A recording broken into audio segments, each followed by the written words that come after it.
Hi, everybody, and welcome to the latest episode of Good News Conversations here on the Albuquerque Journal Podcast Network. I'm your host, Good News reporter Gino Gutierrez, here with a very special recap episode where we're going to discuss the good news stories that we've been covering throughout the first half of the month. Now, I really want to start with a super awesome story that we covered a week ago, and it entails a group of very heroic lifeguards and staff members at the Sunport Pool and how they were called into action to save a man's life. And this story all begins, on June 24th when 69-year-old John Bumpkins went to his beloved Sunport Pool. Now, John is a lifelong swimmer, also a lifelong distance biker and hiker as well, and I got a chance to sit down with John where he discussed his intimate family relationship that he has with the Sunport Pool. John has been going to the pool since he was a little kid. He told me that he still remembers smelling French fries and hot dogs when he used to go to the pool as a child with his sister. So he had a very strong, intimate relationship with the Sunport swimming pool and had just recently gotten back into swimming as part of his physical regimen. Now, John was diagnosed with a hereditary cardiac issue that had plagued him for a majority of his life. He had suffered 3 heart attacks prior in his life, and June 24th seemed like it was just a normal day as far as he remembers. So John arrived at the Sunport Pool ready for another fun day of enjoying cooling off in the hot summer sun when things took a drastic turn. John doesn't really remember much about what happened on June 24th. He remembers bits and pieces of it, but the rest of this story was actually pieced together by the heroic lifeguards and staff that were at the Sunport Pool that day. John had been swimming in the pool, and he at some point suffered a heart attack while he was swimming, and John ended up being face down in the pool, floating in the water. Now, one of the lifeguards was alerted by a woman letting him know that John had been floating in the pool and had not moved for several moments. And that lifeguard was 21-year-old James Means. So what James did when he heard that was he blew his alert whistle, letting his fellow lifeguards around the pool know that there was a medical emergency taking place and they needed to get everybody out of the pool in order to help John. So after he blew the whistle, James immediately dove into the pool and began pulling John over to the corner of the pool to get him out of the water. While this was happening, his fellow lifeguards also sprung into action, doing crowd control, also making sure that they had the proper facilities in place when John got out of the pool, including a backboard. One of them also retrieved a AED as well, an automated electrical defibrillator, and also grabbed the proper medical equipment to start inducing CPR on John. So when they pulled him from the pool, John had no pulse and he was not breathing. So they immediately began rounds of CPR. The lifeguards told me they performed roughly about 11 rounds of CPR on John. One of them, the cashier who was on staff, called 911 as well. And they also distributed the AED to John about 3 times as well before the ambulance arrived. And they managed to prolong and keep John's hearts and organs moving long enough that even though they weren't able to restore his pulse or his breathing while he was at the pool, once John got into the ambulance, the EMTs were able to restore his pulse, restore his breathing, and they let the lifeguards know that, which Means told me, James, one of the lifeguards who initially had spotted John, that it was a huge relief to hear that. John was then transferred to UNMH where he underwent further treatment. He got a few stents put into his chest, was also treated for several broken ribs and a broken sternum that were a result of the CPR that was administered. Like they always kind of say, if you're not breaking ribs when you're doing CPR, you're not doing it right. And John was discharged from the hospital about a week after. I was able to catch up with John last week at his mother's home here in Albuquerque.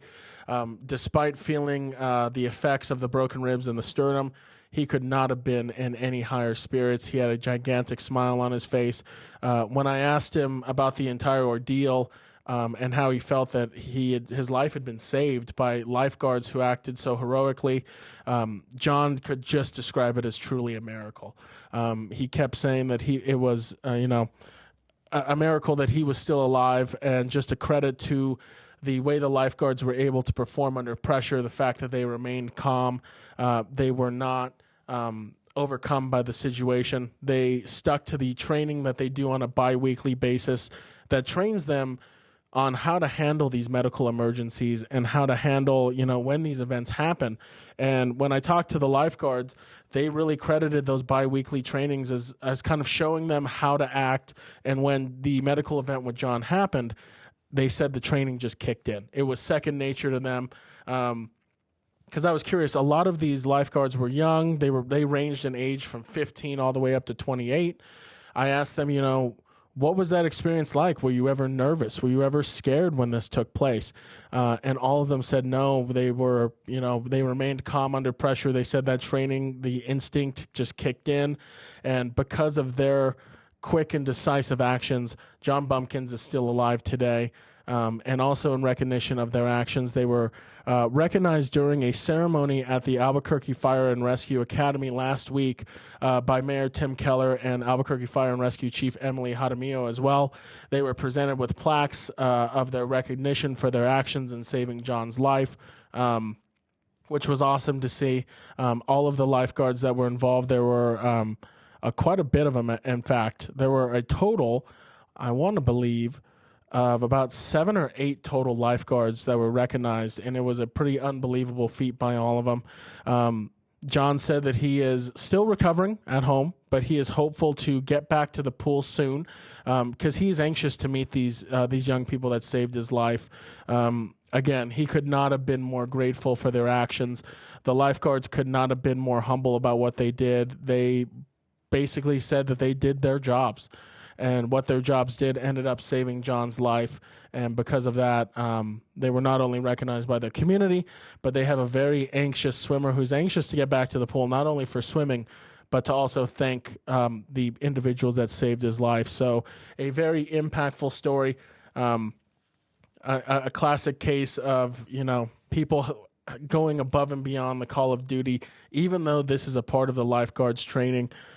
To ensure that they took care of John, to ensure that they prolonged his life, they prolonged his ability to get to the hospital, and because of their actions, he's still here today. So an amazing story, and one that I know for me personally will stick with me for a very, very long time.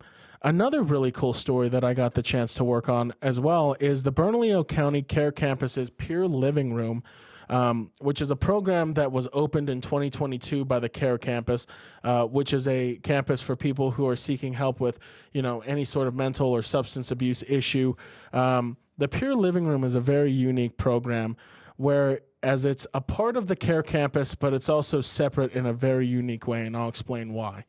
The Care Campus Peer Living Room is exactly that. Picture the living room in your house. It consists of a couple couches, some TVs. It's a place where you and your family gather to talk, discuss your days, hang out, watch a favorite TV show together. That's exactly what the Peer Living Room is at the Care Campus. When you first walk in the doors of the Care Campus along the south entrance, most mornings, most afternoons, most evenings as well, you're likely to hear the familiar buzzing of a television coming from off to the side.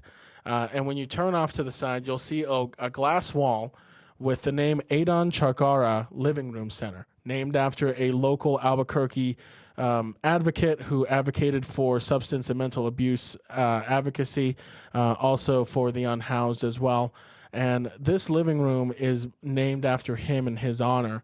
And it's a space where any and all community members, regardless of if they're seeking help, if they're not seeking help, if they're looking for just a safe place to be, they have a chance to go to this living room, sit down on the couch, have some water, have some coffee, watch a TV show, maybe get on the free computer and the free phone that are available to check on doctor's appointments or call, a loved one to let them know where they are.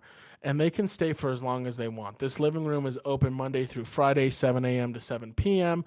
And it's really just a communal space for anybody who's just seeking some place to feel safe, someplace to relax, someplace where they don't have to worry or look over their shoulder, where they can let their guard down a little bit and just be themselves for a little bit. And part of that is also the ability to get these people to open up a little bit more to maybe being willing to look for help. And where that help comes in is through some very, very cool lived experiences, certified peer support workers that are staffing this living room. And what a certified peer support worker is, and what I mean by lived experience, is these are all individuals that they themselves are recovering from substance abuse, whether that be drugs, alcohol, anything of that nature. These are all people that have been in that same space as maybe some of the few people that are walking through the doors of this living room.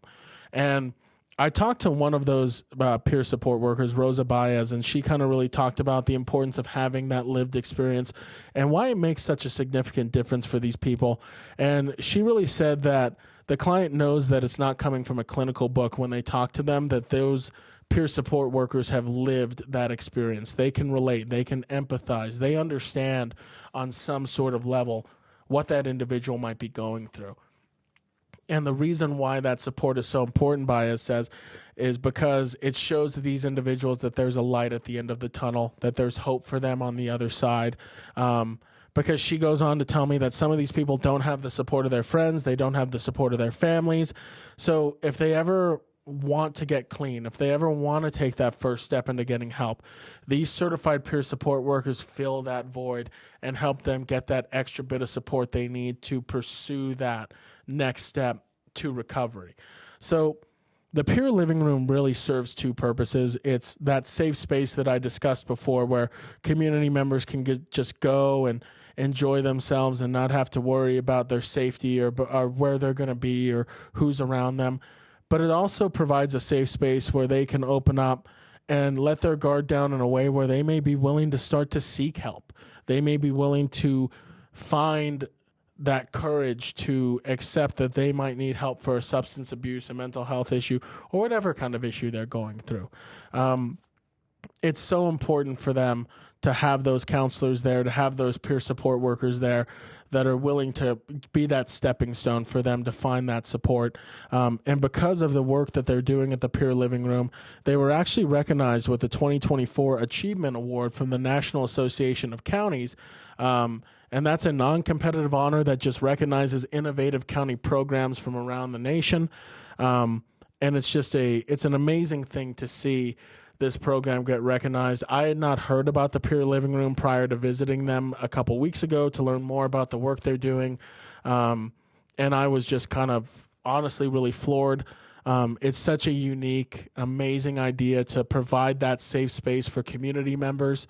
So often, we kind of see community members who may not be ready to take that next step towards recovery or to accept some sort of rehabilitation program. And the great part about the Peer Living Room is that it's not forcing anybody to jump into that right away. It's a gradual process that provides them with that free and open space to really kind of make their mind up if that's something they want to do or not. And I talked to Jessica Jaramillo Salazar. She's the Bernalillo County Behavioral Health Director. I asked her what her response was when she learned that this Peer Living Room had won the award, and she told me that she was just overjoyed because all of the work they're doing is just showing that they're making a significant impact on the community. And that's really what I took away from the entire experience is just, everybody who walks into that living room has the ability to be looked after, has the ability to be heard, to talk to somebody, and it just makes a huge difference for the community. And could not be more proud to be able to cover the work they're doing. And another congratulations to them for the work they're doing there on that national award. Speaking of community, kind of a nice segue into the next story I'd like to discuss. And it also involves two community partners working together for mutual benefit. Last week on Friday, Albuquerque Fire and Rescue donated 2 old fire engines to the Pueblo of Isleta Fire Department. They did it during a ceremony they held at the Fire and Rescue Academy on Friday morning. And it was just awesome to see 2 community partners come together, especially over something like public safety. And it had a very significant impact on the Pueblo, according to the governor, Max Zuni, who mentioned to me that their community has grown to almost 6,000 people. They have hundreds of homes across the Pueblo. And the Pueblo of Isleta is a very rural place as well. There's a lot of open fields. There's a lot of chance for brush fires, fires in fields. So the nice part about these donations for these fire engines is it doubles the response time that the fire department is going to have. I talked to the current chief, Leo Tafoya of the Pueblo of Isleta. He told me that currently the department only had one fire engine that was operational, and that sort of stagnated their ability to be able to respond to fires. So the addition of 2 new fire engines is really going to help, obviously, double their response times. But just make the overall safety of the Pueblo more improved, which is really what Tafoya was most happy about. So those 2 fire engines are on their way to the Isleta Pueblo. After a little bit of maintenance, but Tafoya mentioned to me that he was confident that one of the fire engines would be ready by the end of the month. The other one probably would take a little bit more time. But before long, the Pueblo of Isleta will have 2 operational fire engines working, which will help bring them one step closer. Tafoya told me to his plan to open another substation on the Pueblo on the west side, which again will just do wonders for them in terms of keeping their community safe. So just an awesome thing to see, and just more public safety for the communities around Albuquerque, from Albuquerque itself. Another example, again, New Mexicans helping New Mexicans, communities helping communities. Another story I wanted to highlight, and this one is very, very cool. Down in Los Lunas, I made the trip last weekend on July 6th for a very special renaming ceremony for American Legion Post 85. Now, American Legion Post 85 was revived after the COVID-19 pandemic. It was revived in September of 2022. And up until that point, the Legion Post had been named after John P. Elliott, who was a citizen and a veteran of Valencia County. But when it was renamed, they decided they wanted to go in a different direction. They wanted to rename the American Legion Post in honor of this new chapter in the American Legion's history. So the Legion commander and a few of the other officers associated with the American Legion began looking around Valencia County, saying, what kind of veteran can we find that really encapsulates a local hero that we would be, honored to have our American Legion Post named after? And they landed on Belen native Tamara Long Archuleta, who was a captain in the United States Air Force and served as a rescue helicopter pilot with the 41st Helicopter Rescue Squadron. Now, Long Archuleta was serving in Iraq in March 23rd, 2023. She was flying a rescue mission to save 2 injured Afghani children when her helicopter, an HH-60G Pave Hawk helicopter named Komodo 11, crashed into a mountain in Afghanistan, and unfortunately all 6 crew members, including Long Archuleta, perished upon impact. Long Archuleta was only 23 at the time of the accident, and her legacy left an indelible mark on her community and on the people of Valencia County. She literally died trying to save people's lives, and that was her enduring legacy. So she was chosen by American Legion Post 85 to have the post named after her. So during a ceremony on July 6th, they honored her for her service. They officially signed a proclamation renaming American Legion Post 85 after her in her honor. And the amazing part was her entire family were in attendance, her parents, her son as well. I got to talk to her father, Richard Long, who just told me that they were so honored that they were able to be present there for the renaming ceremony, and just said, it's been 21 years since the accident, and she's had several honors in her name since, but he was just amazed that the community is still thinking of ways to honor her all these years later, and just, honors her sacrifice and the work that she was doing. So the American Legion Post 85 down in Los Lunas is now known as the Tamara Long Archuleta American Legion Post in Los Lunas, which is just a very amazing thing to see. It was awesome to talk to her family. You could tell by looking in their eyes the impact that this renaming had on them. and it was just amazing to see the community. There was waves of veterans, of veteran associations that were out there. Even the cabinet secretary for the New Mexico Veteran Services Department was there as well. Everybody just came out to really honor her, and it was an amazing thing to see. And it is the first American Legion post in New Mexico to be named after a female veteran. So history was made on that day as well as a legacy that was honored. And then before I wrap up, I just want to touch on two really quick stories as well. One was a behind-the-scenes look at the Freedom 4th fireworks display and how it was put together. I'm sure everybody in the city had a great view of the fireworks being launched from Balloon Fiesta Park. I got a chance to hang out with the team from Fireworks by Western Rocky Mountain. Or Fireworks by Western is the name of the company. The Rocky Mountain Regional Manager, Ron Burnett, was the one I actually spoke to, who walked me through what was going on. The city spent roughly about $80,000 on the fireworks display. And I was curious. I'm like, what does $80,000 of fireworks look like? It turns out that $80,000 of fireworks just looks like a bunch of wooden boxes spread around a hill with fireworks in them. And these are fireworks of various sizes, all linked to modules. So there's a bunch of blue wires that run out of all of these firework and mortar shells, and they run down into this little black box. It's almost like a little laptop. And these are the modules, and these modules are relaying signals to a master control board that Burnett has.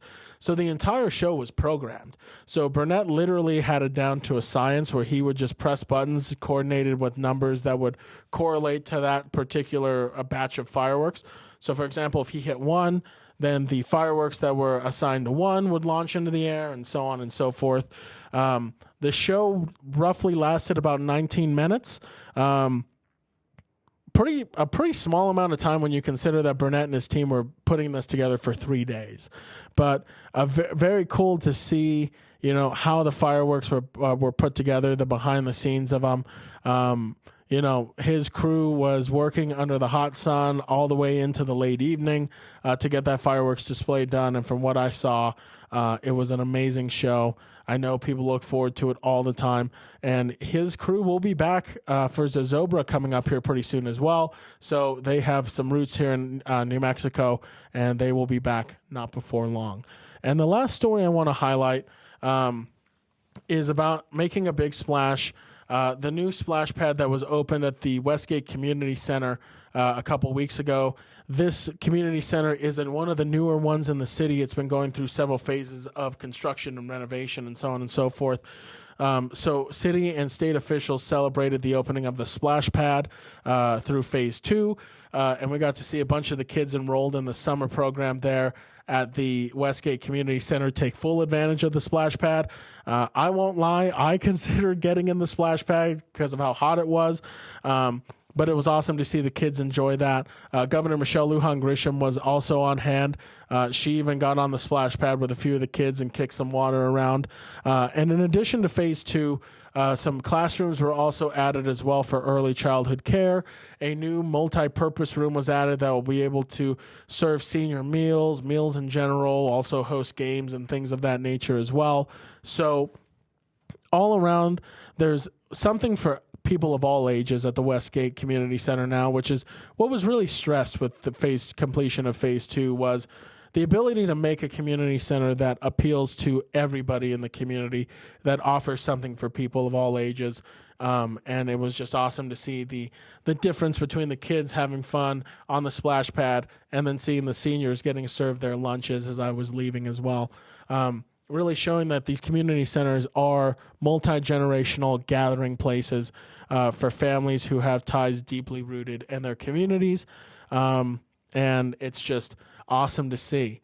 So those are a few of the stories we've covered so far through the first half of July.